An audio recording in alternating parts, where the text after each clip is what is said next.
You need to mute that before we go live. So, Assalamu alaikum wa rahmatullahi wa rahmatullahi wa barakatuh. How's been Allah min shaitan rajim? Bismillahir Rahmanir Rahim. Alhamdulillah, alhamdulillah, alhamdulillah Rabbil Alameen. Wa salatu wa salam ala Rasulih wa Muhammad sallallahu alayhi wa sallam. Ma salamati ya Ramadan. Uh, our time flies. Alhamdulillah is the 30th day of Ramadan, year 2020, and we give glory to Almighty Allah who has seen us this far, and we pray that He will see us beyond the next Ramadan, inshallah. Amen. So, to my dear brothers and sisters out there, I welcome you to the last edition in the series of the Dawah, online Dawah series organized by Nasrullah Al-Fat Society for 2020 Ramadan. So it is not inappropriate for me to at this stage say to all of us, Eid Mubarak in advance. Today's special program, we are moving to issues that borders on our day-to-day activities. And therefore, as usual, we have two speakers in the house who will talk to us, share knowledge and experience with us, and give us guidance on what we should do and or avoid. Today, inshallah, we have our sister, a Nerida scholar in our own right, Alhaja Adenrera Olayinka Adeyemi in the house. She will talk to us on gender-based violence and what do we need to do to avoid? What are the early signs? What should you and I do on this? And because no matter how long we stay here, one day each and every one of us will return to our Creator. We want this consciousness to guide us, for us to know that here we are. As we say in that dua, Allahumma rabbana atina fid dunya hasanatan wa fil akhirati hasanatan wa qina adhaban nar. We want the best of this life, but we must know that there is a day and a time that the Creator will recall us. And for that, we have invited our brother, Dr. Egbeolo Daud Ashu, to talk to us on life and death, and that will be the second paper. So, my dear brothers and sisters, let me introduce to us, as I welcome you to this edition, let me introduce our first speaker this evening. I've mentioned her name. She is Mrs. Aderera Olayinka Adeyemi. Mrs. Adeyemi is a learned person. You know how some people say everybody else is educated, but some people are learned. Alhamdulillah, our speaker this evening is a lawyer. She is the Director of Public Prosecution, Lagos State Ministry of Justice in Lagos, Nigeria. Ms. Adeyemi is a member of NASFAT, Alhamdulillah. She currently serves as the Legal Secretary at NASFAT Iju Okwaba branch in Lagos, Nigeria. Our guest speaker this evening studied for a Bachelor's of Law degree and graduated with honors from Lagos State University, Ojo, Lagos. And she later went to the University of Lagos for a master's degree in law. She was called to the Nigerian bar in 1991, and she worked briefly starting her legal career in the private sector before she joined the Lagos State Civil Service Commission in 1994. Brothers and sisters, Mrs. Aderera Adeyemi has attended several trainings and workshops, both locally in Nigeria and abroad. And notable among them was the good governance course she attended at the prestigious University of Pretoria in South Africa. She also was at the University of Ireland in Maynooth, Dublin, where she attended a program on human rights field work. She also attended advanced training in criminal defense, which was part of the continuing legal education program of the National Association of Criminal Defense Lawyers, United States of America. She is a member of the Nigerian Bar Association, a member of the African Women Lawyers Association. She's a member of the International Bar Association. She is also rightfully a member of the Federation of Women Lawyers. And for emphasis, brothers and sisters, I repeat, and so proudly so, she is a member of Nasrullah Al-Fatih Society, where she's currently serving in Iju, Okoba, Lagos. I have the pleasure as the moderator of this program today. My name is Surajuddin Oladapoyola. I'm sat somewhere in Manchester, beautiful world we now live in, embracing technology to do Dawah. So, brothers and sisters, wherever you are, take your seat, relax, and listen as I invite our mother, our sister, Mrs. Olayinka Adeyemi, to talk to us on gender-based violence. Bismillah, Elijah. Bismillah. Bismillah, Bismillahir Rahmanir Rahim. Alhamdulillah Rabbil Alamin. Assalamu alaikum wa rahmatullahi wa barakatuh. I know a lot of people are hearing me. Yes. My name is Miriam Olayinka Adeyemi. As I've been introduced, today we are going to talk about gender-based violence.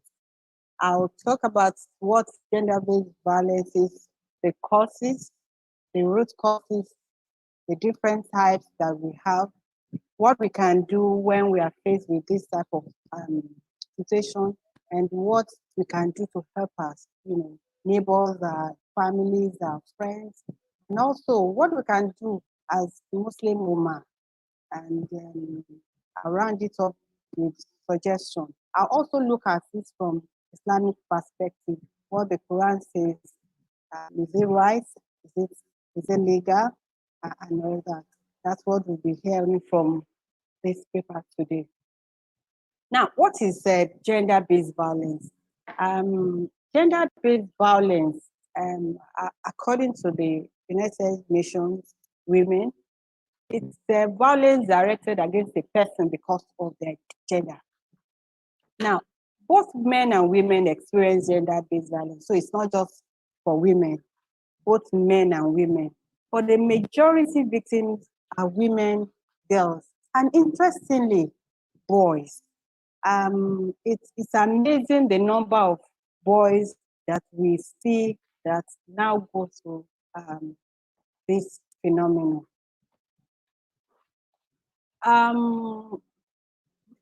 Gender-based violence stems from unequal power and control, because what the person who is meting out the violence wants to do is to control the victim.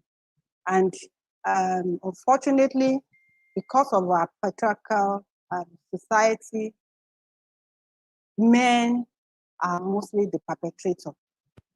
Just like I said, it does not mean that it doesn't happen to women, but the largest percentage from what we have gathered and the statistics all over the world. And I must say also that gender-based violence is not peculiar to a society, not peculiar because we are Muslims or we're Christians or we're Yoruba. Or it cuts across all culture, tribe, religion, race. So is a global, I will call it global pandemic, because it happens everywhere, every strata of the society, all over the world. Now, what are the causes of gender-based violence? We can say that let me first and foremost talk about the forms of gender-based violence. We have the physical abuse, where we'll see the beating and aggressive behavior. We have the psychological abuse, where the person will abuse verbally, excessive possessiveness, isolating, the woman from friends, and all that. And we found out that for the psychological abuse, men are also, the largest, victim receiving psychological abuse, where the woman will nag every little thing that's happened in the house, it will be abused, and then you will find, the possessiveness about, their husband, stalking their phones, and all that. This is another form of abuse, and that is psychological abuse. Then the other one is sexual abuse, where you will still the real rape, the defilement of not just girls, but also boys and even women.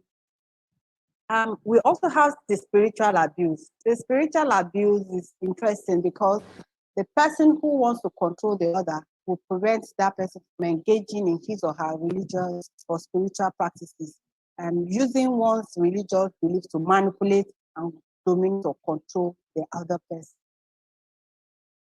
We have again in our society, peculiar to Nigeria, we have the widow's rights and inheritance, where the women are accused of killing their husband and made to undergo some ordeals. We have the forced prostitution, where we have commercial exploitation of young girls and women. And even now, boys, because I remember I did a case where, in presence of forming an association for men's masculinity, we found that this particular person gathered, young boys together and then, abuse them. We have the early forced marriage, have the genital mutilation. We have in some countries, because I think we are all over the country here now. In some countries, particularly the Arab country, we have what we call the honor killing, where the girl will be raped, and then because according to them, he has spoiled or smeared the name of the family, the male within the family will kill the girl, and it's called the honor killing. Now, what are the causes of this violence? We have several causes. We have the cultural cause factor. You know that violence is commonly condoned by community as a way for man to correct or reprimand his wife or, his children, as the case may be. The patriarchal system that we run mostly all over the world. It's not just in Nigeria, but mostly all over the world. We also have the religious factor. Holy books are being used to justify, violence and, unjustly for that matter. Because when we come to Islamic perspective, we will see what the Quran, what the Hadith has said about, using women violence among women, among children. We have also the economic factors, the harsh economic conditions of the country and the world now, resulting to inability to meet itself, obligation have often are not resolved to fighting, and this has resulted in violence. We also have the legal factor. Unfortunately, most law enforcement are not favorable to women. For instance, in Nigeria, the law governing assault on women is different from that of men. But we thank God in Lagos State that has been removed. But we still have that in some parts of Nigeria, where for assaulting a woman, you get lesser penalty punishment. And for assaulting a man, it's a different thing entirely. We have also individual factor. The perpetrator will use all manner of excuses to justify assaulting and abusing his victim, her victim as the case may be, just because they want to exert control and power over their victim. The effect of this gender-based violence is huge on women. When we look at it on women, on children, even on the economy, we have the injury, death, HIV, depression, and all that on the victim. Effect on children. Children sometimes are the most affected when it comes to gender-based violence because now they will not be able to talk. Sometimes they themselves will be the person who will be abused, and sometimes it may be their caregiver, like their mom or their father, and then it affects the social development of such child. Sometimes the child becomes even a perpetrator of violence itself. So it's like a circle sometimes for a child. The effect on the economy is also loss of work, providing healthcare for the victim, and that.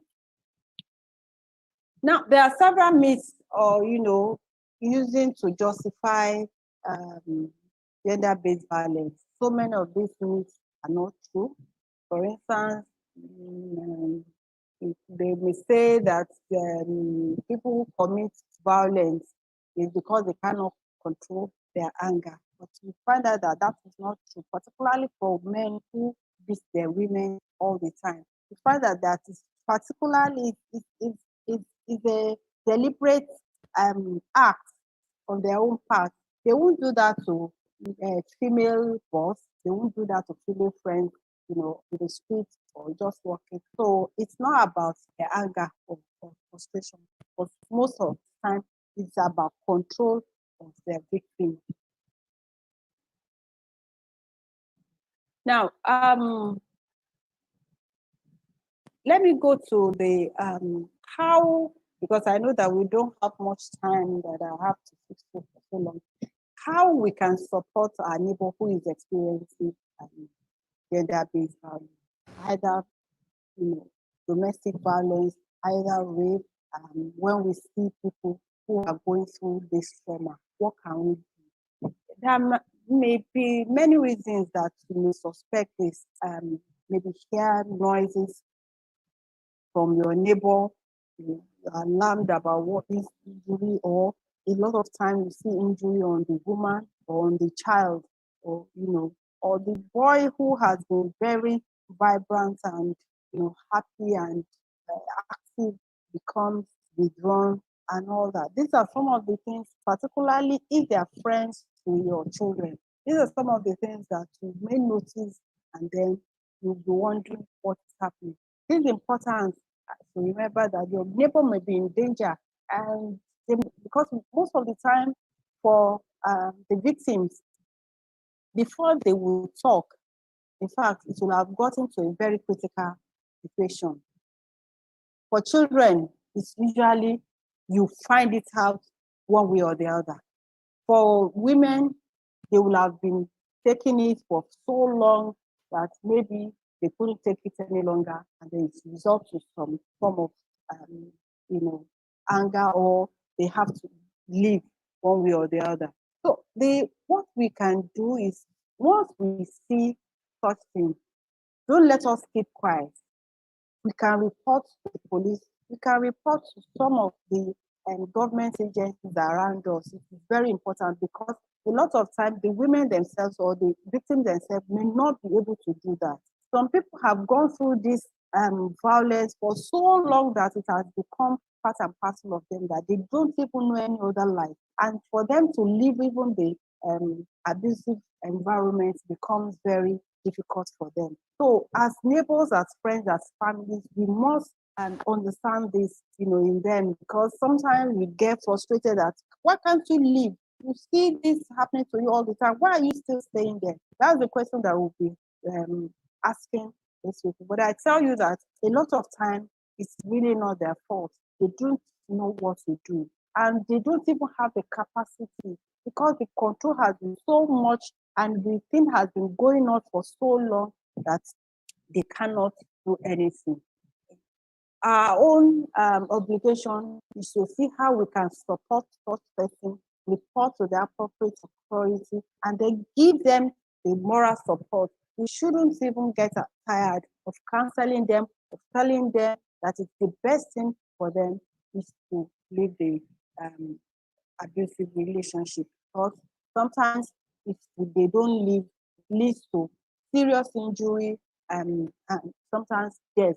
When I was still the director of Office of the Public Defender, there was a woman who had who was heavily pregnant when she came to us, heavily pregnant and badly battered by her husband.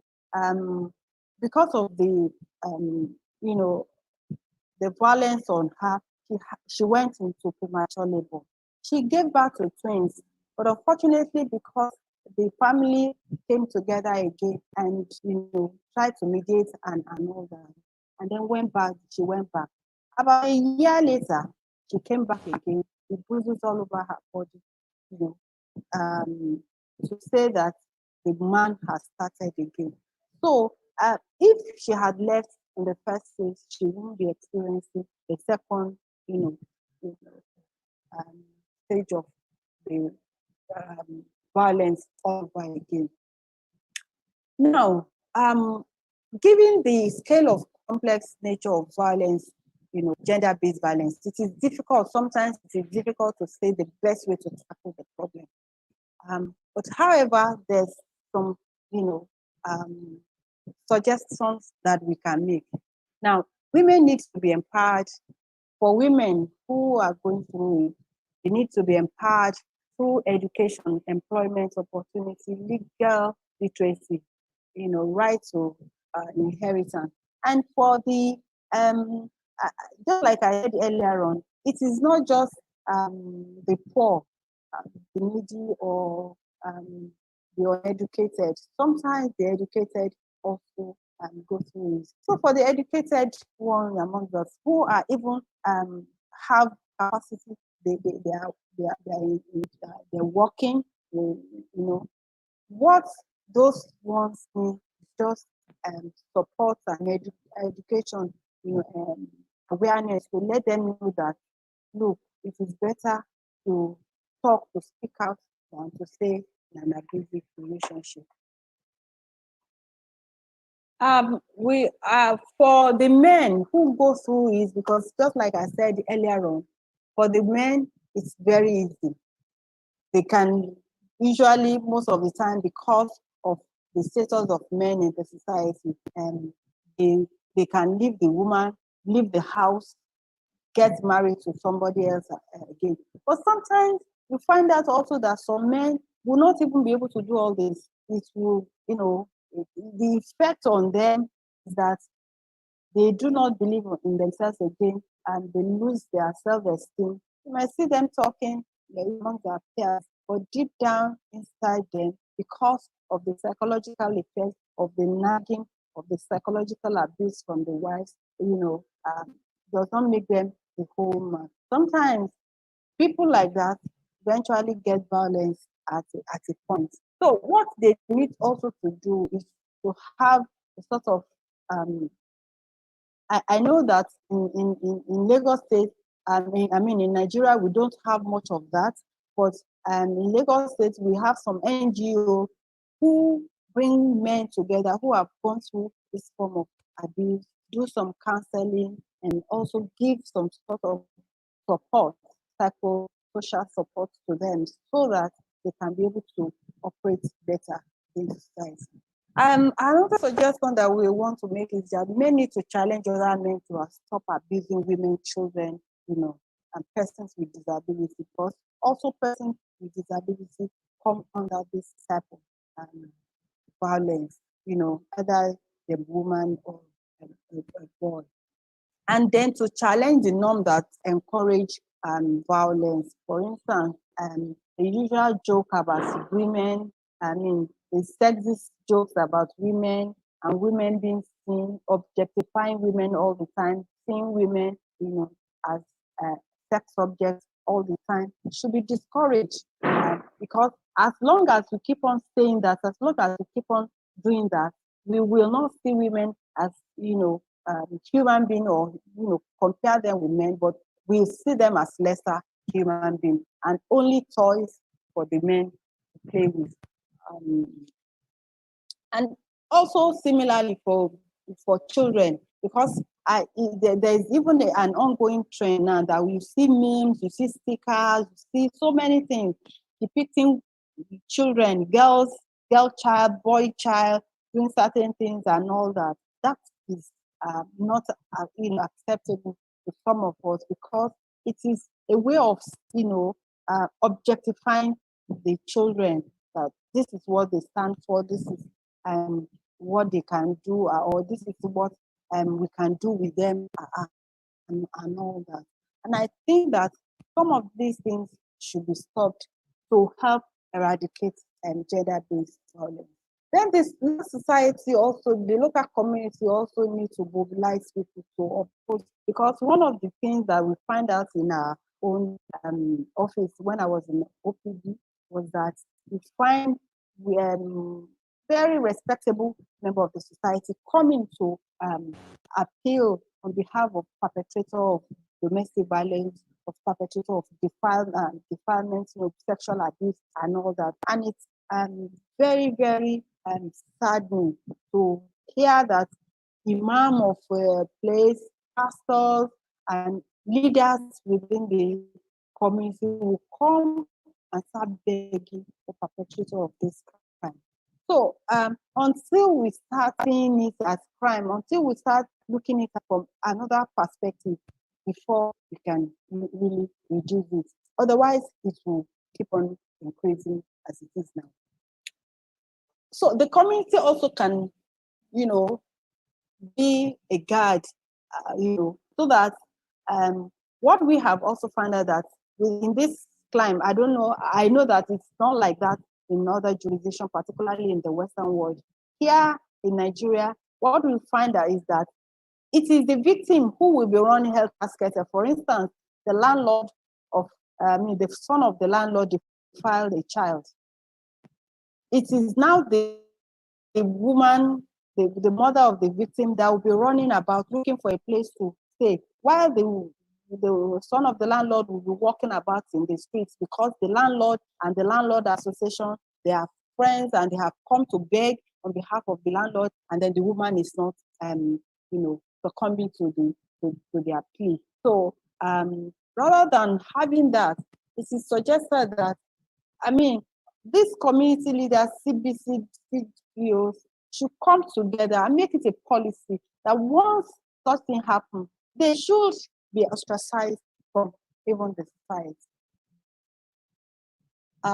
And then, of course, for the religious leaders, they must demonstrate that leadership in this area. It shouldn't be encouraged. We shouldn't find Muslim brothers and sisters come and beg on behalf of somebody who has defiled a child, or who is constantly beating his wife. It's if we keep on doing that, it means that we are condoning the violence that we are talking about. So we also suggest that the state machinery should criminalize this act, because what we have is really our law is what we call the domestic violence law. A lot of the content of that law is civil in nature. It's usually referred, the criminal aspect is usually referred to the criminal law. But our criminal law will only charge you or penalize you for assault. What I mean by penalizing for assault is that, okay, on so day you did this to this child, or for defilement on. But once we're talking about criminalization, because gender-based violence is not just one act; it's a series of acts that has been going on for quite a while. Okay, it's going on for quite a while, so that it's not just one act which the criminal law recognizes, but series of acts that has been going on, and then the perpetrator gets punished for that. So if that is put in our law, it will also help to reduce this crime. And then, of course, shelters and all that. And this is where I also want to enjoin our brothers and sisters in Islam, because what I have found out, I started my career in as a civil servant, as a law officer in the Department of Public Prosecution, and this is where I have come back to. And throughout that period, what I have been seeing is that we are not doing enough in the area of rehabilitation for our children, particularly for the Muslim children, because a lot of crime are being committed by them. So even in this area also, we do not have for shelter, for counseling units for Muslims. We do not have it. In fact, we do not. I find, apart from Dar es Salaam in I think in GRA Ikeja, I am not aware of any other shelter or orphanage run by Muslims. And this is very disheartening, because a lot of time when we want to put Muslim women in shelter, we usually say them to Christian shelter, where we will talk about Christianity and converting and all that. And but unfortunately, because they are in danger, we have to save their lives at that particular point in time. We have no other choice. Most of the time, they don't say much. But I know that if some of our rich Muslim brothers and sisters are able to set up foundations like this, to help people who are going through this type of violence, it will go a long way to help. Now, I want to talk about the Islamic perspective of gender-based violence, because some of the things that we have seen, particularly when it involves the Muslim brothers and sisters, you see them wearing beard, cutting beard, and with jalamia and every other thing. And then the woman under that the attire that she wears is a total wreck. And you wonder, is this what Islam is all about? Is this what our Prophet Sallallahu Alaihi Wasallam has enjoyed? And is it what is in the Quran? And my cursory look, through the Quran, I realized that this is not so. Women are, put in a very high pedestal in the Quran. And in Surah 30, Ayat 21, the Quran says that among his signs is this: he created you for mates from among yourselves, that ye may dwell in tranquility with them. And he has put love and mercy between your hearts. Verily, in that are signs for those who reflect. Surah 9, Ayat 71 also said, the believers, men and women, are protectors of one another. They are protectors of one another. They enjoin what is just and forbid what is evil. They observe regular prayers, practice regular charity, and obey Allah and His Messenger. On them will Allah pour His mercy. Allah is exalted in power and wise. And Surah 16, Ayat 90 say, Allah commands justice, the doing of good, and liberality to peace and king. And He forbids all shameful deeds and injustice and rebellion. He instructs you that ye may receive admonition. And Surah 4, Ayat 19 says, O believers, treat women with kindness, even if you dislike them. It is quite possible that you dislike something which Allah might yet make a source of abundant good.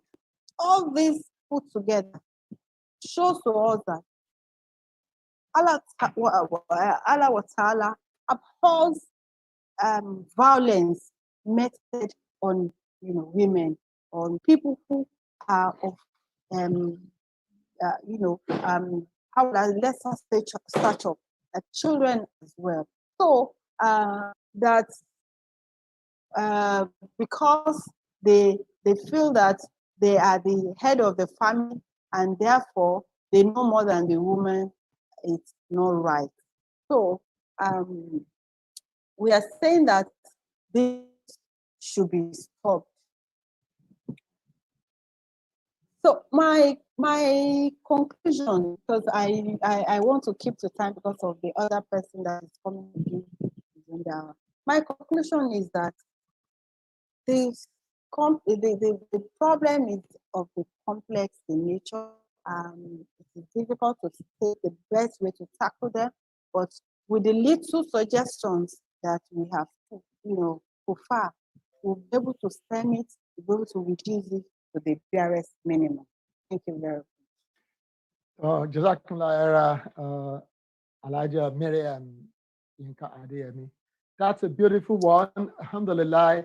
And you did touch on everything that time permits us to do on this show today, because you did justice to this by saying, identifying who the potential victims are: women, men, children, and people or persons with disabilities. And that is critical. It's critical that we know that gender-based violence is not only meted out on women, some men, young children, and more often than not, people with disabilities also are victims. And particularly, uh, you stated all of the signs and things that trigger this and the types, including psychology abuse, uh, the religious one is that which is there in our community. And but for a long time, most people, including myself, haven't connected this to, to gender-based abuse. But yet, religion is one strong instrument that is being used for Dawah, for coercion. A lot of our fathers went to school and because they had to go to some mission schools, then they had to change their names and stuff like that.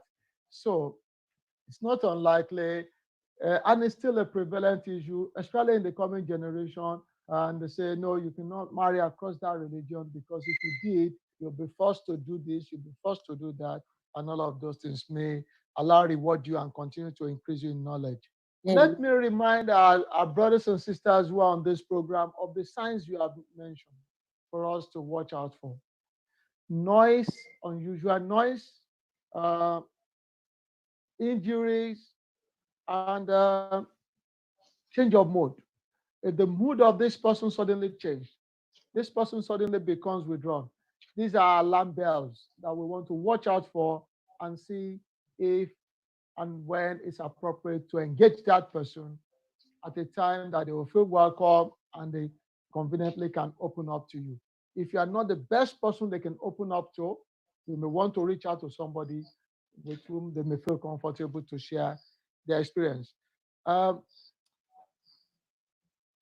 Elijah, we have two questions from our viewers as of yet.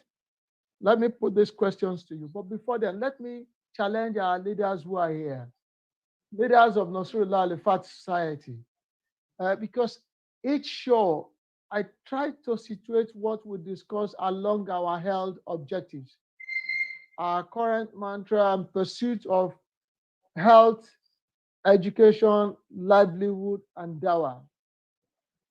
Maybe, I know it's all about money, infrastructure, but alhamdulillah, with all the human resources available in Nasrullah Al Society worldwide, there's no project too big for us to embark upon. If we do not have a refuge place for Muslim women fleeing domestic violence, we should be thinking of one. For those who sit in the NASFAT Executive Council, this is our takeaway, because we cannot do all of this and not take some messages home ourselves. These are takeaway, because if somebody is fleeing domestic violence and she's a Muslim and the husband is a Muslim and she finds succor somewhere and they're saying, look, those Muslims, da, da, da, da. At the weakest point of any human being, it's a lot easier to do a lot of dawah across faiths. So that's our takeaway. Elijah, the question is, Given the illustration you gave about a woman who was battered and then who went back to that relationship and got abused again, is there a room for a second chance? Or should the first one be the final one where either it's male or female says, look, you nag too much, you give me psychological pressure.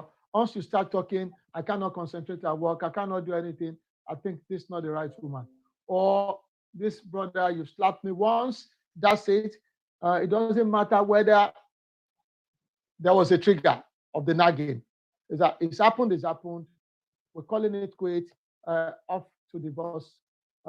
Is that the way, or where is the balance? I'll let you take the first question, then I'll come with Okay, the next. thank you very much. Just like I said that for violence of this nature, for before the woman would talk or before the victim would talk, this would have been going on for a very, very long time. The experience that I had when I was in OPD, when I was in Office of the Public Defender as a director, because I stayed there for about 14 years, before I moved back again, is that what I observed would be that parents, families, friends will have been doing one form of mediation or the other. It's not just one settlement or one issue. No. In fact, before the woman will even cry out, the violence will have been going on for years.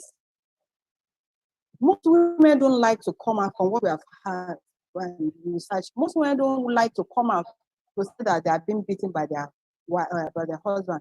Look at what happens on the Facebook. A lot of them will just put the powder and everything and show one fancy place which the husband has taken them to and all that. Meanwhile, what is really going on is different. And that's one of the characteristics of a wife beater and abuser.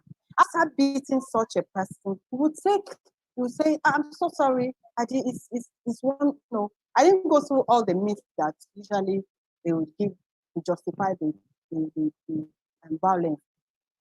Sometimes they will take them to restaurant, give them food. Take them, buy things for them, for the rich ones and all that. So when it gets to a stage where the woman will say, "This I'm done. I don't want it," and comes to an organization like ours, it has gone beyond mediation. Mediation cannot solve it. At that time, mediation will not even solve it. The best thing for them is to go there. Unfortunately, I'm so sorry to say, the best thing is for them to go their usual way, different way. Otherwise, they might end up, being more injurious to each other. Thank you very much, Jazakumullah. The second question is the most specific one.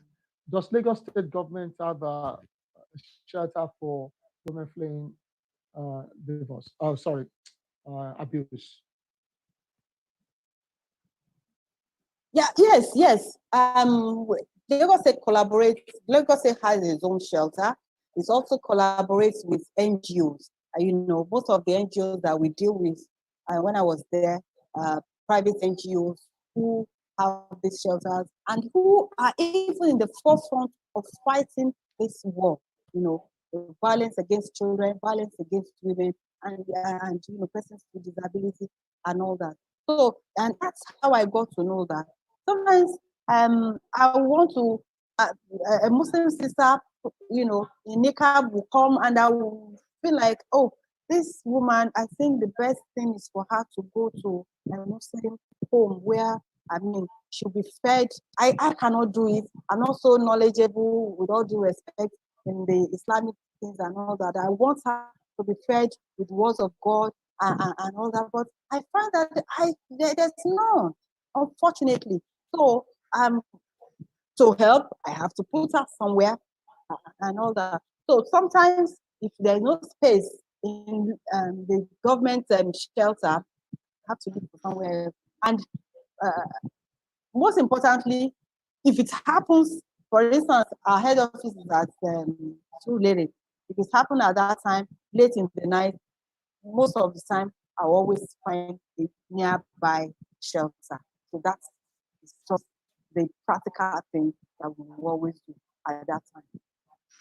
Thank you very much, Jazakumullah. Our leaders are hearing, and this we can do. And we've done a lot of collaboration. We can work with other Islamic organizations, but as far as this in life, Allah will support us to do this. You also mentioned the issue that in your profession is called legal reform. That is a need to criminalize some of these acts so that things can happen.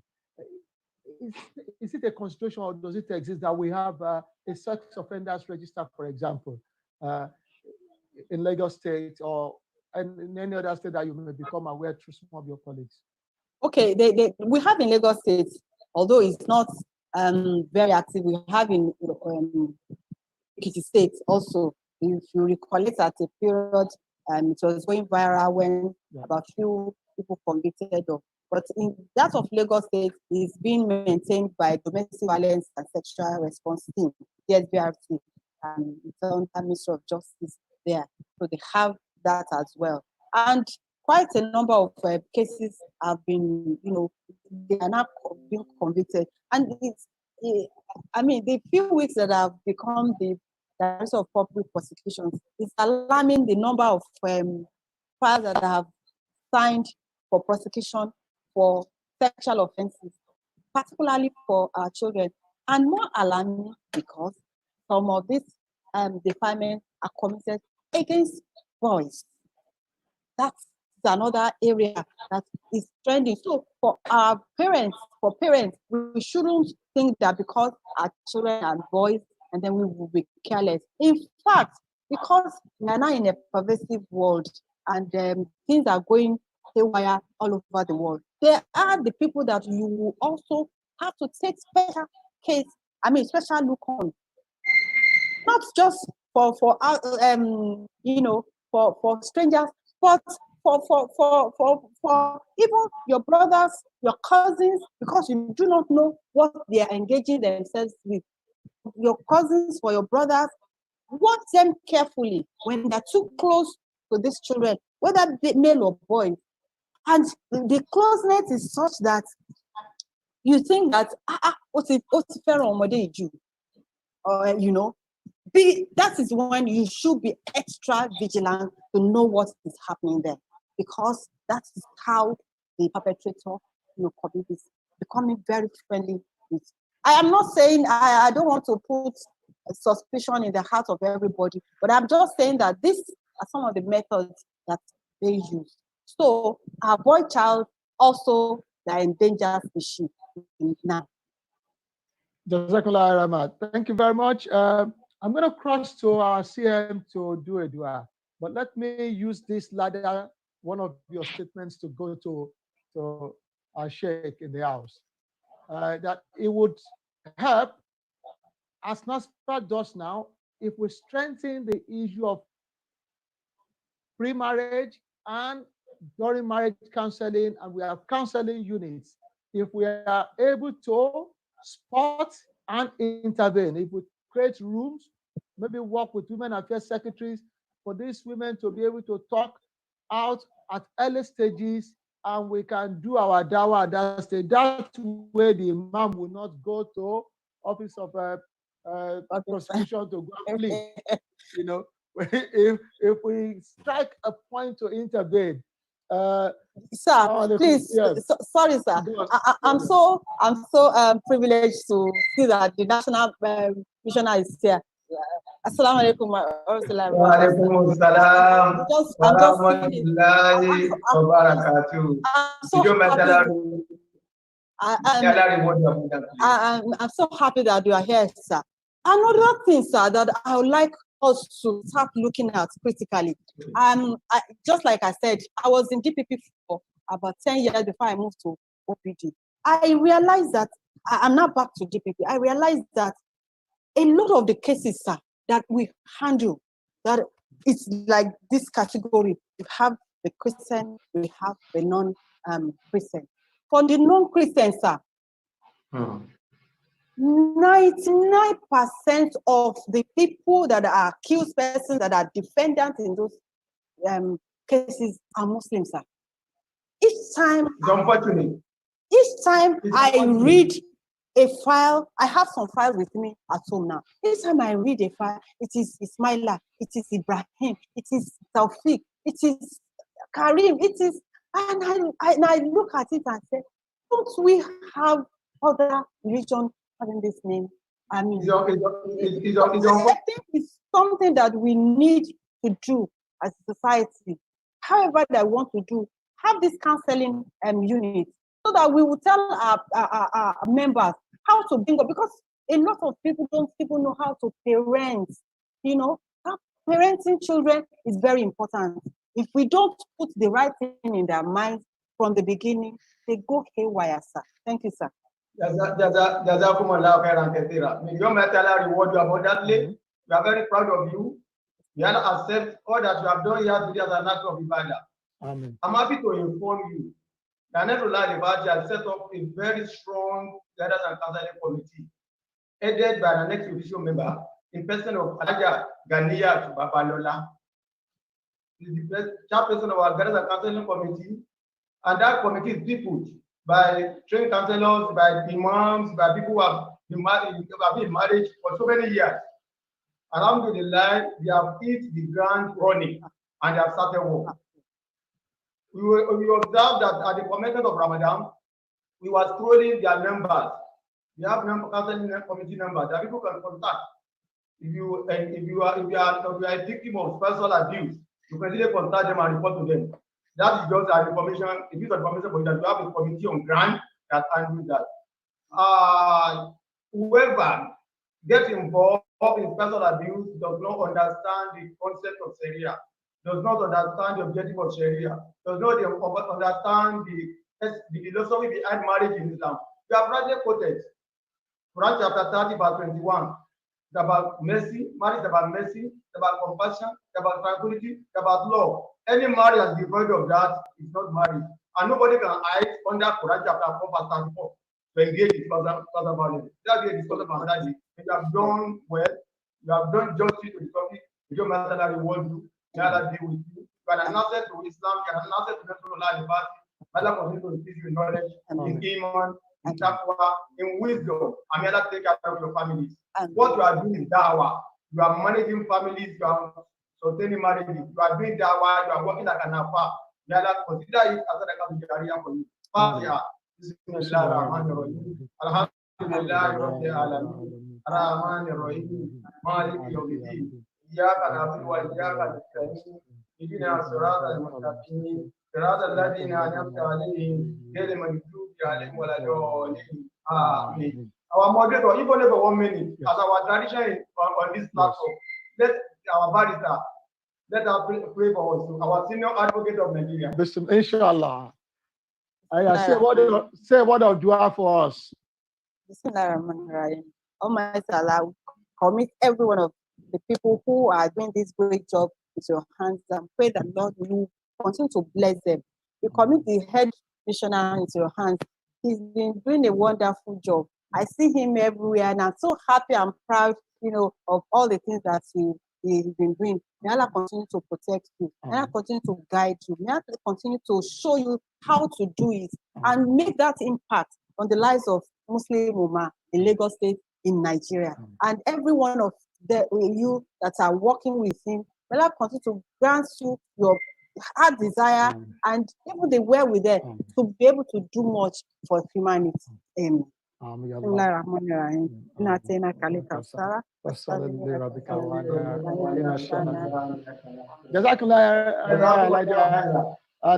CM, thank you very much. So we would be inviting and switching to our second speaker in the house. Alhamdulillah, I have the pleasure of introducing to our brothers and sisters who are doing this program wherever you are. We have our second speaker in the house, and as I've earlier introduced him, he is Dr. Egbeolowo Daud Asher. Dr. Egbeolowo is an Islamic scholar, a university lecturer, a member of Nasrullah Al-Fatih Society. Dr. Egbeolowo lectures in the Department of Religious Studies, Olabisi Onabanjo University, Agoiwoye, Ogun State in Nigeria. He is currently the lead missionary in charge of NASFAT Ayepe Ijebu branch. And I'm happy to say he serves NASFAT as a member of the National Mission Board, which is the global board that oversees missionary activities for Nasrullah Al-Fatih Society under the chairmanship of our Chief Missioner, Sheikh Abdulaziz Onike. Brothers and sisters, I invite you, Dr. Egbelo, please turn on your cameras and audio.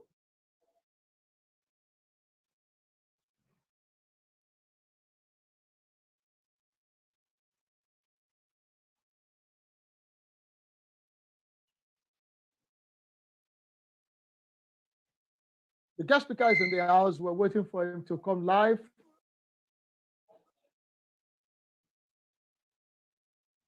Can I have the technical team up on mute? The guest speaker, please.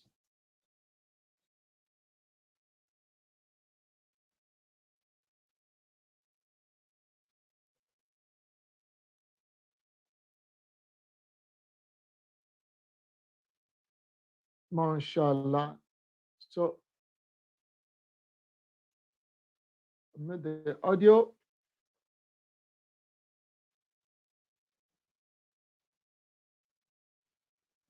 We can see you. As an addendum to what our operator said, when we are waiting for second lecturer to come on board.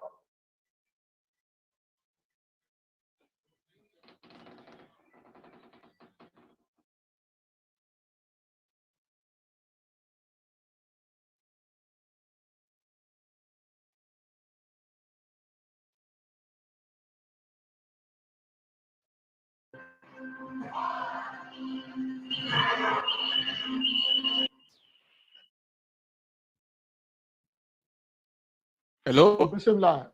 Hello? Hello? Oh, Bismillah, we can hear you now. You can hear me now. Thank you. Bismillah. A'udhu billahi minash shaitani rajim. Bismillahir rahmanir rahim. As-salatu wa salam ala rasulillah Sayyidina wa habibina wa maulana Muhammad sallallahu alayhi wa sallam wa ala alihi wa sahabihi ajmahi. I seek refuge against the shaitan, the accursed, in the name of Almighty Allah, the most beneficent, the most merciful. All praise is due to Allah, the omnipotent, the omniscient, the omnipresent Allah. We adore him, we acknowledge his absolute unicity, and we testify to the messengership and apostleship of our noble prophet Muhammad sallallahu alaihi wasallam. May Allah continue to shower his mercy and blessing on the gentle soul of Holy Prophet sallallahu, his household, his companions, and to the generality of Muslims. Brothers and sisters in Islam, Assalamu alaikum wa rahmatullahi wa barakatuh. May peace and blessings of Allah be upon each and every one of us. Alhamdulillah, we appreciate Allah for sparing our life up to this hour. We appreciate him for giving us the opportunity to commence the month of Ramadan. And Alhamdulillah, today marks the end of Hijrah 1441 Ramadan. Alhamdulillah, Rabbil Alameen. We beseech Allah to accept all what we have been doing, all our rituals in this month as an act of ibadah. I equally appreciate the effort of the organizer for giving me the opportunity to contribute my own quota to the field of Dawah on this platform. May Allah continue to strengthen you more and more.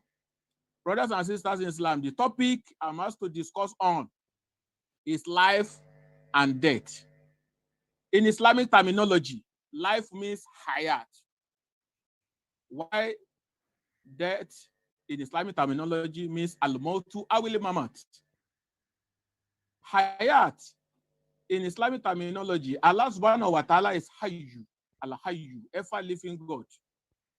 In that sense, any other living, we are borrowing our existence from that of Allah subhanahu wa ta'ala. Islam teaches us that Allah is the owner of existence and is the one that gives us the existence. So we are living on borrowed existence. And anytime the owner of existence can take its property from us. So we want to look at the Quranic verses and prophetic tradition so as to determine or to know the Islamic perspective concerning life. What does Quran says about life? Let me refer us to Quran chapter 57, verse 20, where Allah says, A'udhu billahi minash shaitani rajim. Elamu annama la hayatu dunya la'abun wa la'awun wa zafaru bainakum wa takasuru fil amwali wal awlad kamothal gaith ajabal kufara nabatuhu thumma yahiju fatarahu musfarra thumma yakunu hutama wa fil akhirati azabun shadid wa maghfiratun wa minallah wa ridwan wa al hayatul gurur. In that Quranic verse, Allah says, if you have not known, go and know that this life, this earthly life, therefore, in Islamic sense, life is divided into two.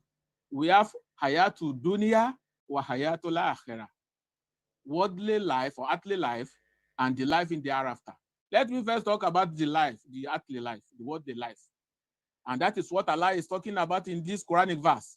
That if you have not known, we should go and know that this worldly life is nothing but only play and amusement, pomp and mutual boasting among you, and even rivalry in respect of wealth and children.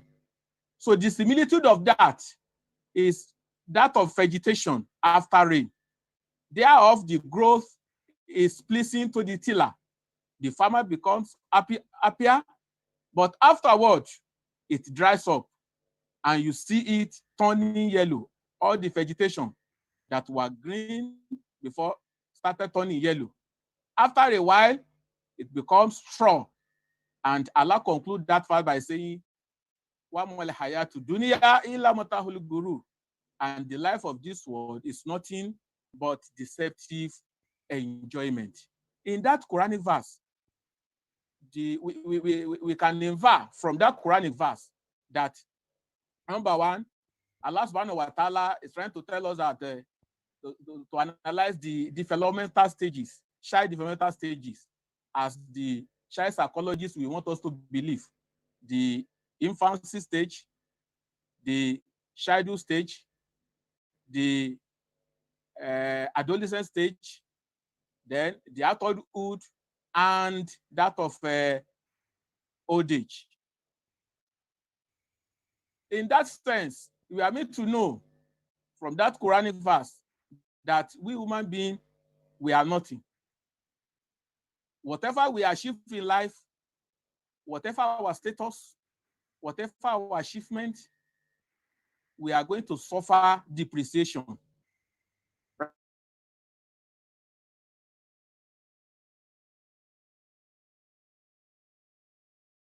Right from this life, of our position, all these things will come to an end. That is the similitude of the green vegetation that later turned to yellow in color. It dries up, and at the end of the day, it becomes nothing. So that is the description of life by Almighty Allah subhanahu wa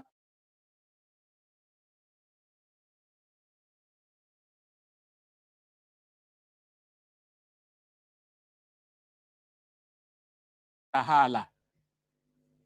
Temporary sojourn and full of deception. But unfortunately, we human beings, many of us, we do not see life in this way, in this manner. And as a result of that, we run after life at the expense of our duty to Almighty Allah subhanahu wa ta'ala. Even the Holy Prophet Muhammad sallallahu alaihi wasallam, in one of the statements said, Kun fi dunya ka'annaka garib aw abir sabil. You Muslim, you human being, live in this life as a sojourner, as a traveler that alighted at a particular place, and we want to continue our journey after a while. We are all sojourner on this surface of earth. So, But many of us, we are living on earth as if we are going to live there forever. And that is our situation. The Almighty Allah subhanahu wa ta'ala enjoins on us that the purpose for which He has created us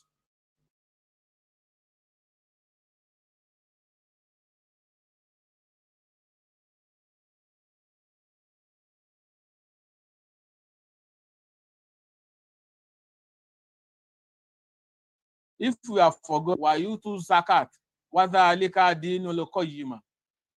You are not created for any other purpose other than to worship Allah alone. Mukhlisin, you should worship Him sincerely without associating partner with Him. While you kill salata, and we should observe our regular prayer. While you to zakata, we should make sure we pay our zakat. Wadhalika dinul qayyim, and that is the right religion. That is the statement from the Holy Quran by Almighty Allah subhanahu wa ta'ala. We want to ask a question. Now I want to ask this question. Are we obeying this injunction of Allah subhanahu wa ta'ala? Are we really worshiping Allah? The way Allah perceive, the perception of Allah, the way Allah described life for we humankind, is that the way we perceive life? The answer is no. In that case, we need to examine the attitudes of humankind to life. That attitude is that of love for wealth, love of women. Allah described that in Quran 8, chapter 89, verse 20, when He says, "Watuyibuna limala huban jamma," that is the mankind love wealth with much love. Not only that, in another Quranic passage, Allah says in Quran chapter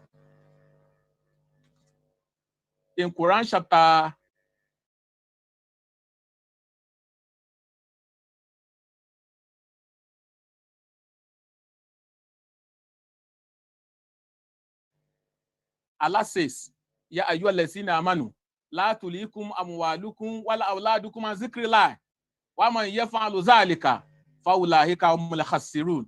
Wa anfiqu mimma razaqnakum min qabl an yati adakum al-maut fa yaqul rabbi laula akhartani ila ajalin qarib fa asaddaqa wa akun minas salihin wala yu'akhir Allahu nafsan iza jaha ajaluha. Wallahu khabirun bima ta'malun. In that Quranic passage, Allah subhanahu wa ta'ala is telling us that as Muslims, we should concentrate on zikrillah. We should not allow our love for this world to let us derail from the path of rectitude, from the path of Allah subhanahu wa ta'ala. So also, Allah subhanahu wa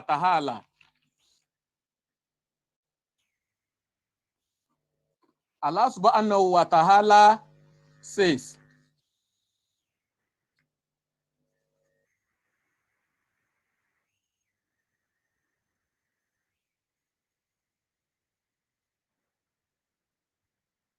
in Quran chapter 6, in Quran chapter 3, verse 14, when Allah issues a warning, trying to describe the attitude of humankind to life, when He says, Suyina linnasi, hubu shawati, minan nisahi wal banin, wal kanatiri lil mukantarati minan sabi wal fiddo, wal khayli al musawwama, wal an'ami, wal harsi, zalika mata'ul hayati dunya, wallahu indahu usnu mahabi. Meaning, beautify for you, for men, is the love of things they covet: women, children, much of gold and silver, branded, beautiful horses, cattle, and well-tilled land. So, in this Quranic verse, Allah mentions different kinds of things that we human beings we admire in life, and it is these things that are creating problem for us in our life. Also in Quran chapter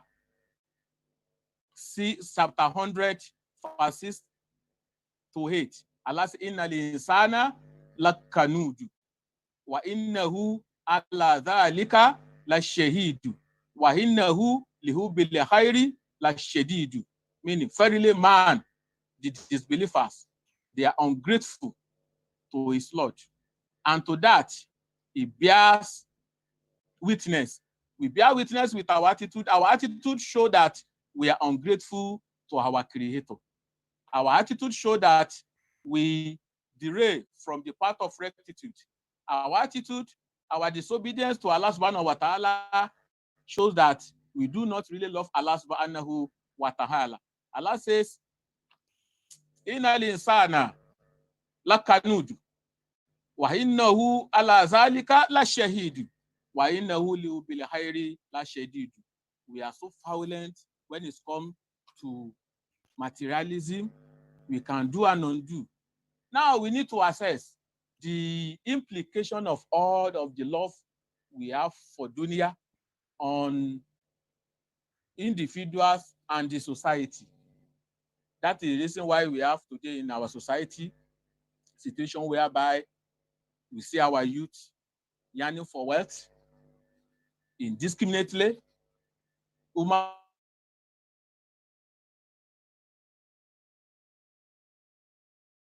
ritual is the other. Kidnapping is the order of the day.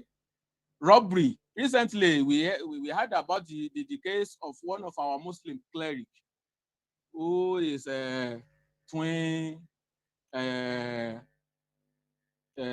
His twins were kidnapped by kidnappers. That is one of the situations that we are facing in the country. Another implication of this on the society is the insecurity. Too much love for material wealth is what is causing insecurity in our society. Now, the second segment of this lecture is that of al-maut. In so many passages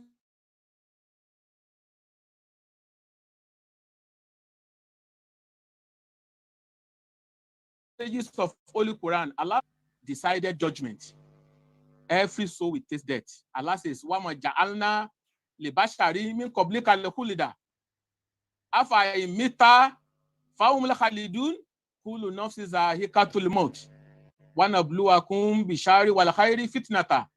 In this Quranic passage, Quran chapter 21, verses 34 to 35, Allah subhanahu wa ta'ala is replying the unbelievers that were making jest of Holy Prophet Muhammad Sallallahu, that were rejoicing when they heard that Prophet Sallallahu died. Unfortunately for them, Prophet Sallallahu was still alive at that particular time, so he was only fell unconscious. They thought he had died, and that ayah was revealed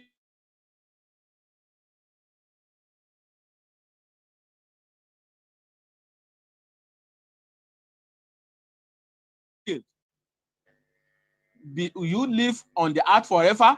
So that is the question. So if Allah subhanahu wa ta'ala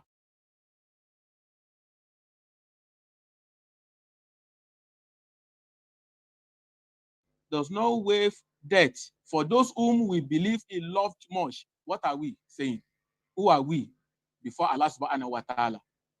And on that, the Holy Prophet Muhammad Sallallahu from the mouth of Allah in Quran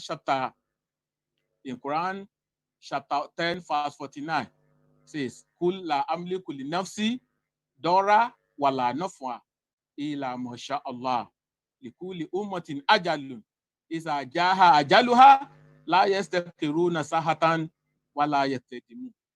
I have no power over myself in terms of harming myself or bringing profit to myself. Therefore, if I had died, that has been what Allah has decreed for me. It is what Allah has decreed for me that will come to pass. So because Kullu nafsin za'iqatul maut, every society death. And when the time is appointed, it will never fast forwarded. But we want to ask of mankind to death. If Allah himself has assured us that there is no way, there is no escape from death, even in so many passages, Allah says, I know wherever you run to, death will overtake you. Even if you go into the whole of the house, death will overtake you. If that is the case, what is the attitude of humankind to death? Is that of like a Jessica one? We run away from death. We protect ourselves against death every moment, as if we don't want to, but we want to enter religion. How possible is that? So, as a result of that, you see so many people, they don't even believe in the resurrection. They deny resurrection. Allah subhanahu wa ta'ala even attests to that in his Quranic passage when he says, yeah,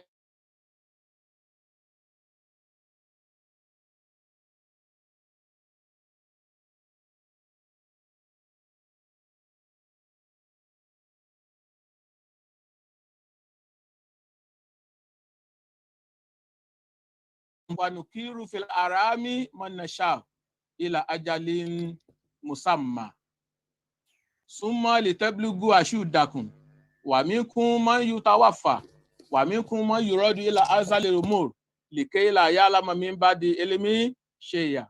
In that Quranic passage, Allah subhanahu wa ta'ala says, "O mankind, if you are in doubt as to whether there will be resurrection or not, let me tell you that we have created you from Adam, from dust, then from a nutfa, from mixed drop of male and female sexual discharge, then from a clot of blood, then we turned that to a lung of flesh, and some formed, some did not form, and it came out as a form of a miscarriage.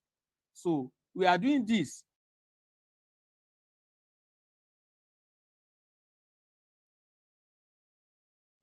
to show our cause we to remain in the womb of his mother till an appointed time. So as an infant, then you start growing up. Some will reach their full strength of age. Some will be short or cut short on the way.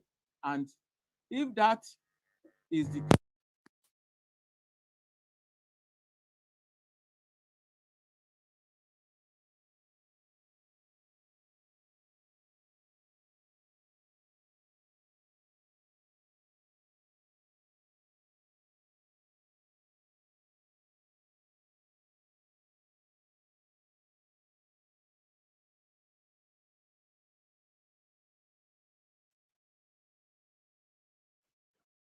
Brothers and sisters out there, we're doing everything we can to ensure your reception is perfect.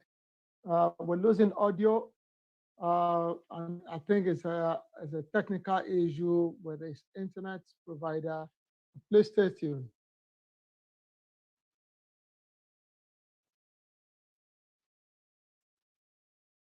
It seems like, Doctor, if we can hear you now. Is it bad? Is it bad? It's there, but we don't have his audio. Let me know when I can intervene.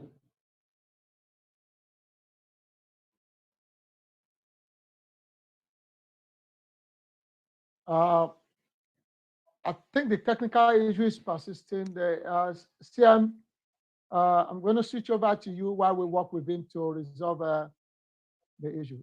Alhamdulillah, Alhamdulillah, Alhamdulillah, Rabbil Alamin. We thank Almighty Allah for the life of our Dr. Egbeolu, who has joined justice to one of the parts of the lecture that's talking about life. It was about discussing the issue of death when it has some technical challenges. So Muslims, we don't see death as a negative thing. Every Muslim we see death as an opportunity to meet his creator. We know that we are here temporarily. Our noble Prophet Muhammad made us understand that death is like sleep. The only difference between sleep and death is that in the case of sleep, your soul is returned to you the following morning. And in the case of death, the perpetual sleep. So a Muslim, we see life and death as trial. Whatever times we spend on this earth, we are doing examination. And when we die, we get the result. That's why Quran chapter 37 verse 2 says, Bismillah ar-Rahman ar-Rahim. After Allah has restored his own virtues, after he has magnified himself, he said, is the one who has created death and who has created life for him to test you. That's the belief of every Muslim. That we are in this world to undergo test. And after the test, we will. And nobody can go on the journey, as Dr. Ashley said, you are on a journey. We're not allowed to stay perpetually in that journey. That's to go back. And that's why every Muslim will look forward to meeting his creator, because we know that this life is temporary. Whatever enjoyment we get there is nothing compared to what Allah has planned, has prepared for us as Muslims. The story of someone who dreamt. In his dream, he saw that he was being chased by a lion. Then he was able to see a tree and he climbed on top of that tree. He looked down, seeing the lion on top of the tree. He saw two rats trying to eat the branch of that tree. He was shaking, he was afraid. As he became afraid, he saw a snake opening his mouth under the tree, that if these rats will succeed in eating the branches of this tree, you will fall, and by the time you fall, you are coming to my mouth and I will swallow you. As he was struggling on top of the tree, his eyes saw honey dripping. He looked at the honey, he started licking it. At the end of the day, he woke up. When he woke up, he went to a scholar, and the scholar told him that dream that you have just had is just the metaphor of life and death. So what do you mean by my scholar? I said, that lion that was chasing you is a rahim. That is your death. I want to kill you. You now jump on top of the tree. Those two rats try to eat the branches of the tree. They are day and night, reducing your existence, your days on earth. As they are eating the branches of that tree, they are reducing your lifespan. Say, what about the snake? The snake is your grave. What about that honey that I want to say? That honey is the seed in life. That when you see enjoyment in life, you forget about death that has been pursuing you. You forget about day and night that is reducing your lifespan. You forget about the grave that is waiting for you. And that is the perception of every Muslim about death. That we are here temporarily. If we believe for 950 years that Prophet Noah, you are eventually going to die.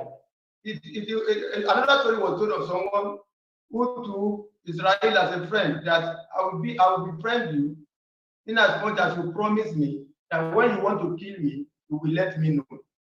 I will tell you when I'm about to kill you. One day, Israel knocked on the door. The man said, you are coming too soon. Why are you just coming out? The man said, I've sent so many signs to you. You have not sent any notice to me. Look at your hair. Your hair used to be black. That's some grey. Wow, come on. That's the first sign. I said, okay, that's an evidence that you are going. If a banana is getting spoiled, you think it's getting ripe. That's the mentality of human being. You have banana and it's getting spoiled, you will think it's becoming ripe. He says, look at your faces. Don't you see wrinkles? Yes, I've been seeing some wrinkles. That's another sign that I've sent to you that I'm coming. Muslims believe that every day that we spend, we are getting close to the Almighty God. And this world is temporary no matter what we do. We don't see death as a bad thing. Who will not be happy to meet his creator? Who will not be happy to go to a life where you go to benefit, where you go to enjoy the entire thing that he has done in this world? People are afraid of death for two things. Number one, because of uncertainty, they don't know what they have pushed forward. Number two, they know that once they die, that is the essence, that is the end of it. You cannot come back to this world.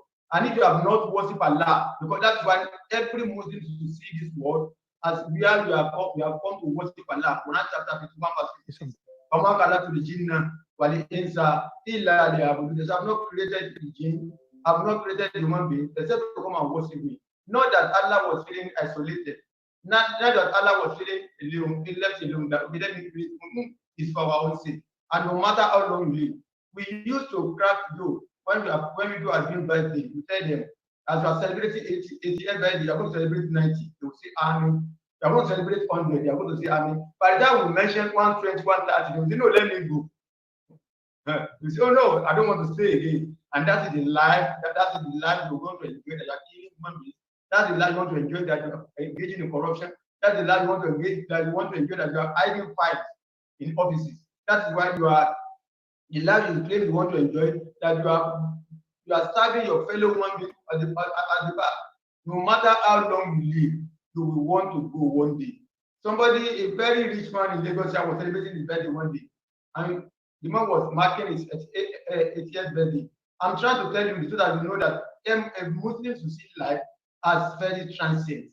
That when you get to the Almighty, you are going to get the benefit of what you have done here. You will be afraid of that. You have not done anything good here. The man was celebrating his birthday. All the children, all the grandchildren, they surrounded him, and they are saying, "Happy birthday to you, Daddy. Happy birthday to you. Happy birthday to you, Grandpa.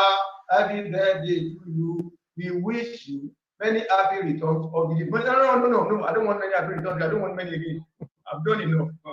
And he has got to a stage that it will not take any food again. He has got to a stage that the medical personnel have told him that, Baba, don't eat that again. We sit dead at the opportunity to meet our Creator. Then we pray to the Almighty Allah to give us the opportunity to serve Him more in this world. When Prophet Muhammad was about to die, he called his daughter Fatima and he whispered into Fatima's ear. Fatima started crying. He called Fatima again. He whispered into Fatima's ear. Fatima started smiling.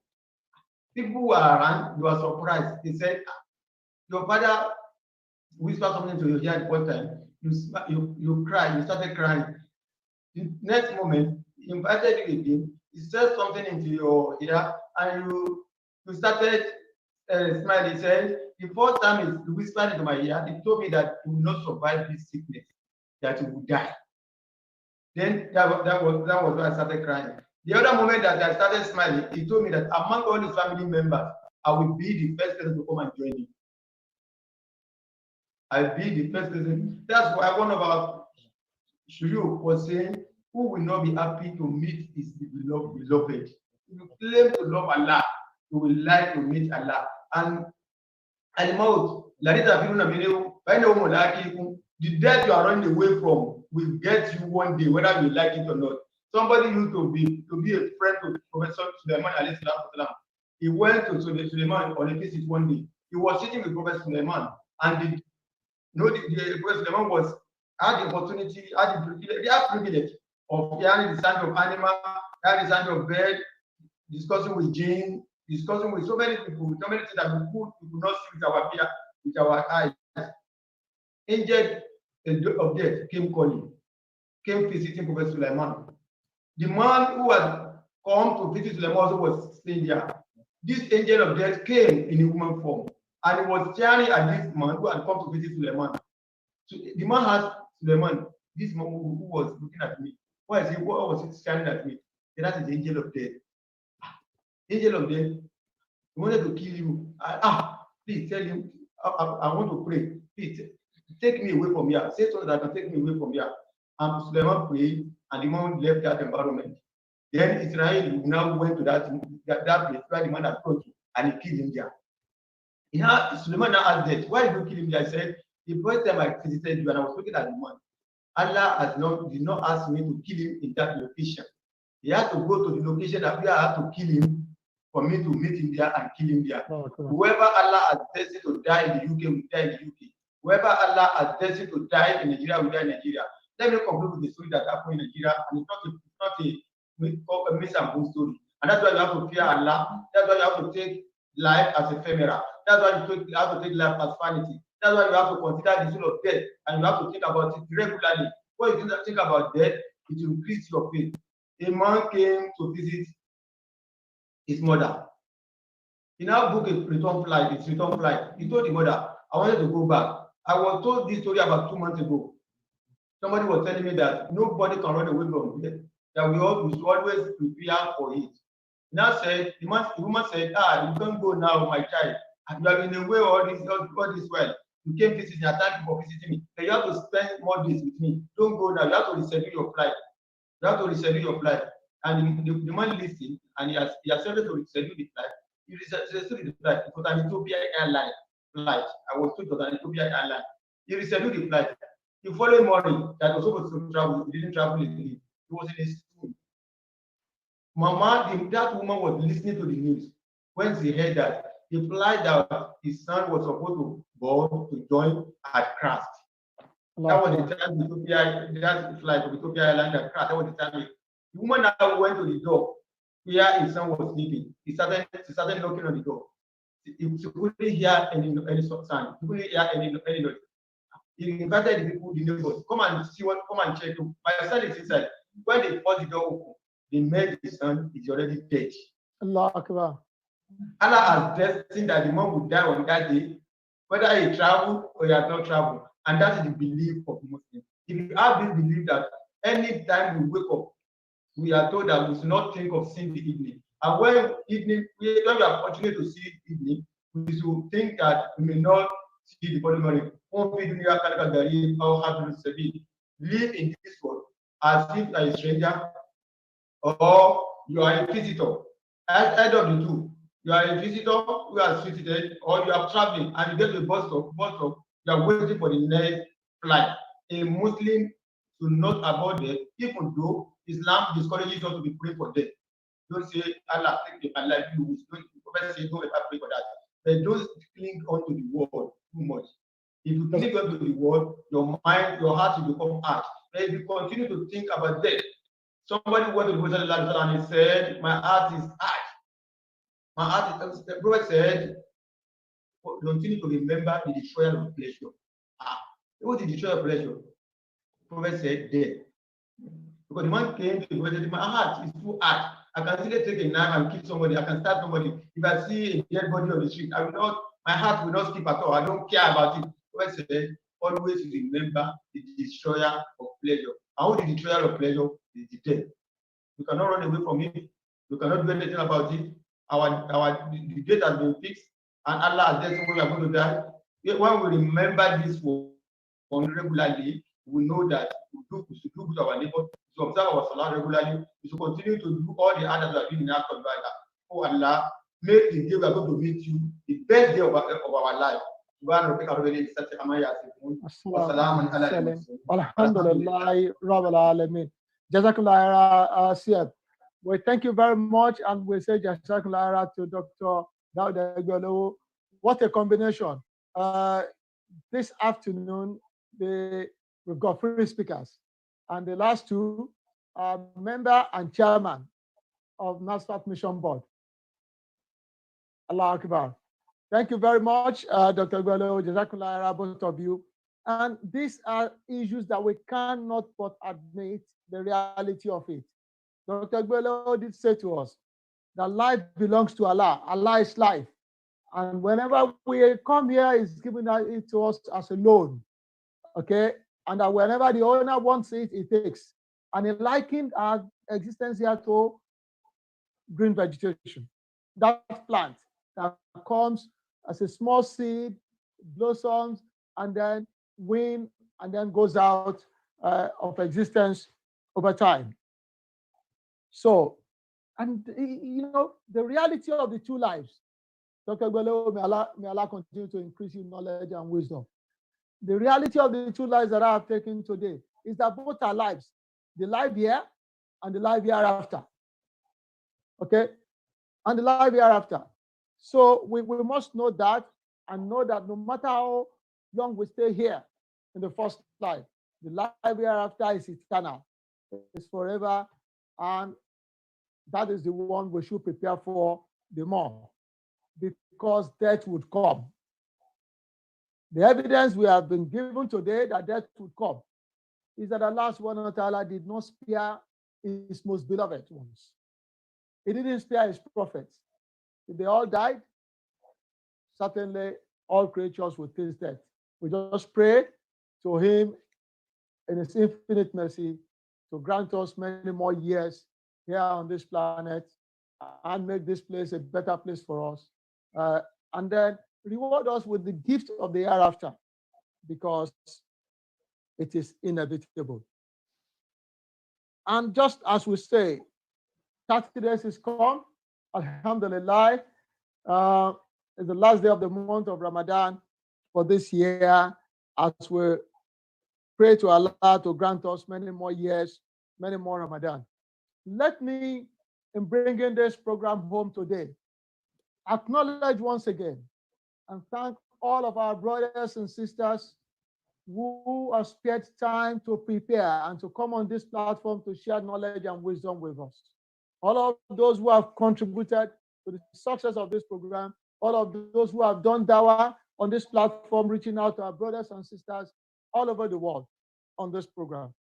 I say Jazakumullah and thank and acknowledge Professor Jesse Auda, who started this program for us right away from United States of America, and Dr. Abdulakim Abdulatif, who demonstrated absolute faith, the one most people will not be able to, because he had a good reason not to be here on that day.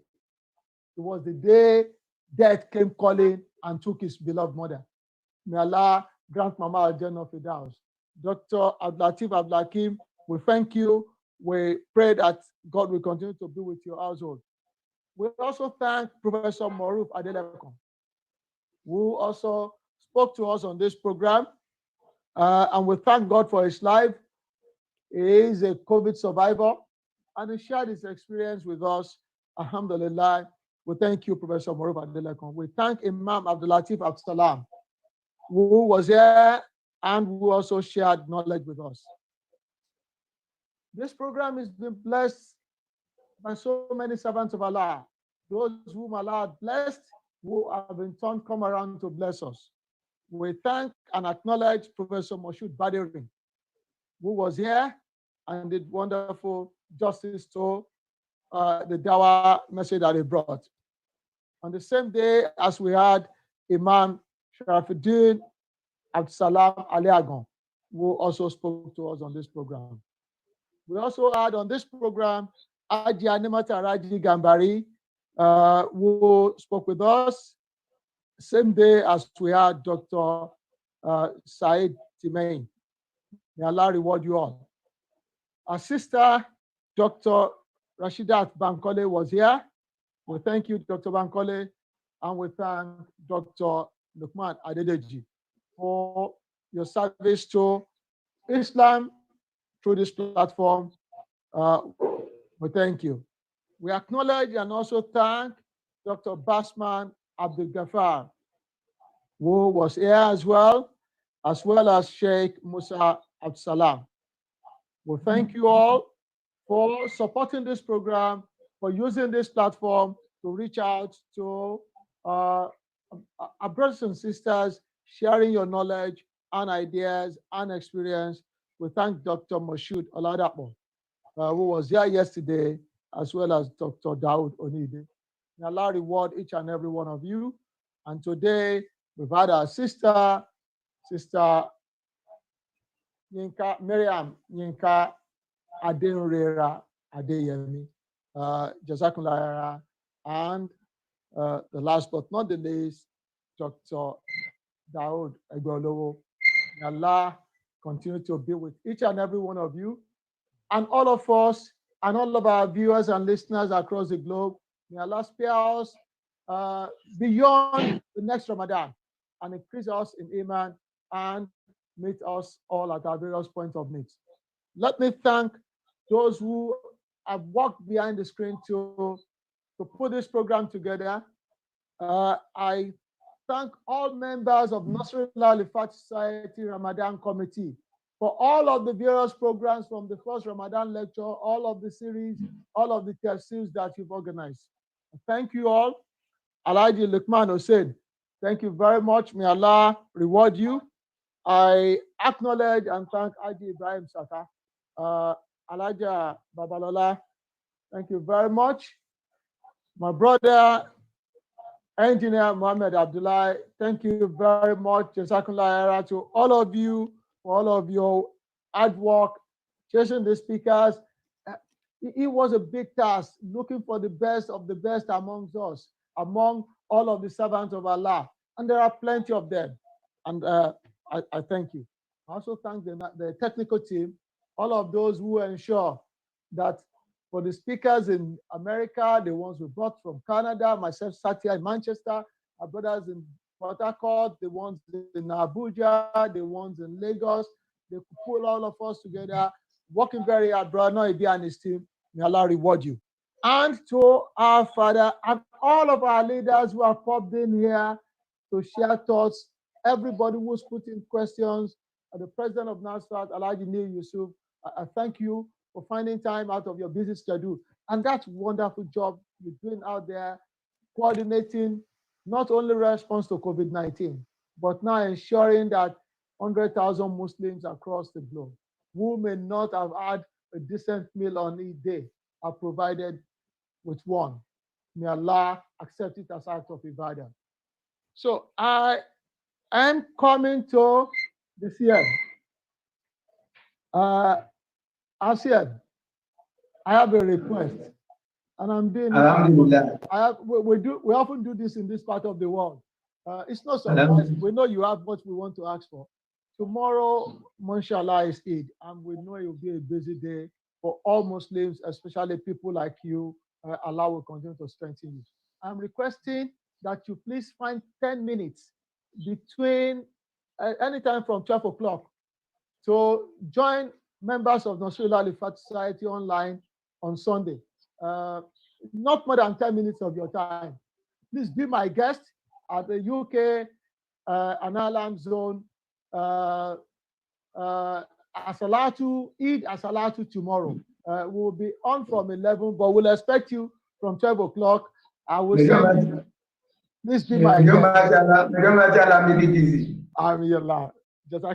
So I want to sincerely thank you.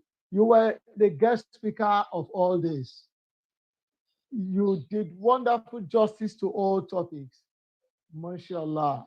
May Allah subhanahu wa ta'ala continue to strengthen you, reward you, increase you in iman, continue to protect you, and increase you in good health. I said Jazakallah to CM, and as you have prayed for everybody, we would all pray for you. And my special dua for you today is Surah Al-Fatiha. May Allah make this the beginning of every good thing that you wish for yourself and you wish for Nasrullah Al-Fat Society. Bismillah al-Fatiha. Bismillah ar-Rahman ar-Rahim Maliki Yawmiddin Iyyaka na'budu wa iyyaka nasta'in Ihdina as-siratal mustaqim Siratal ladzina an'amta 'alaihim ghayril maghdubi 'alaihim Amin.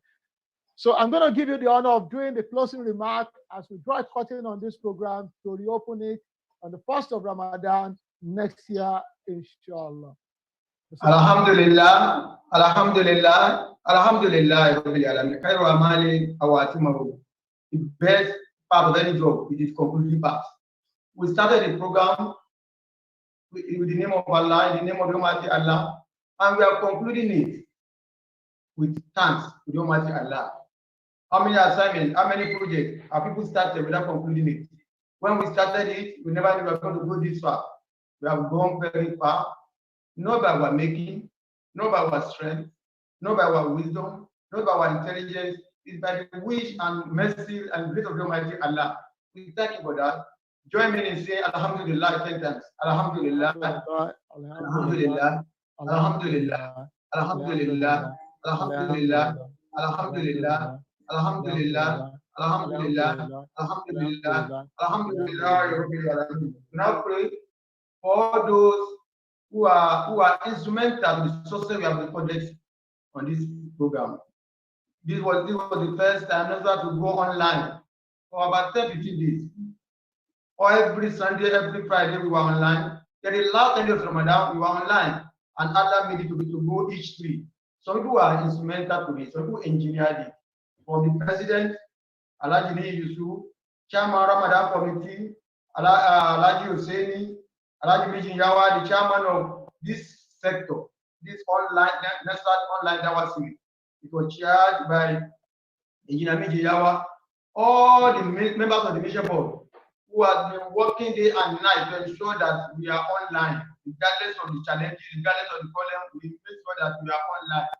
We thank all of you. We cannot do anything for you. We can't give you any money. There's nothing we can give you that can be equivalent to the services that you have rendered, the sacrifices that you have rendered. We only Allah can reward you appropriately.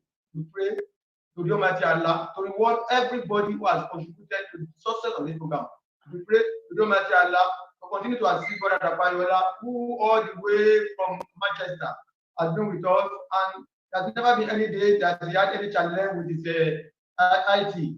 That is why the program has been going on smoothly. We thank Allah for your life. We thank Allah for your life. May Allah continue to increase your knowledge, increase your iman, increase in taqwa. We thank Allah for the life of all the members of Executive Council of Nasrullah in the party. May Allah be with all of them. We thank Allah for the life of all the BOT members of Nasrullah in the party. May Allah continue to strengthen them. We thank Allah for the life of all the members of Council of Elders of Nasrullah in the party, starting from the chairman of Council of Elders worldwide, Alhaji Yunus, Oladipo Sodi, to the secretary, Alhaji Nafisa Karubuladi, and the entire members of Council of Elders of Nasrullah in the party. May Allah continue to be with them. May Allah continue to strengthen their life. The entire members of Nasrullah in the party, the NGO, the mission for Nasrullah in the party, what any advice we seek for, what any advice we ask Allah for is ziyadatu fil ilmi, increase in knowledge. May Allah give all of us increase in knowledge. May Allah give us taqwa. May Allah give us iman. We pray for the entire members of Nasrullah in the party all over the world. May Allah continue to be with all of them. We are saying bye-bye to Ramadan 1441. How many people said bye-bye to Ramadan 1440, but they couldn't witness this one? We pray that Allah not make this one the last Ramadan we are going to witness and we are going to observe on the surface of the earth. We observe Ramadan in spite of the challenges, in spite of the lockdown, in spite of the COVID-19, and Allah made it easy and made it possible for us. We thank you for that. By thanking you, we are hoping that inshallah we will stay our life and be to witness another one this year. May Allah be with all of us. May Allah accept all that we have done as a of Ibadah. We continue with our online program. There will be no just that on Sunday in Nigeria. There will be one in the UK.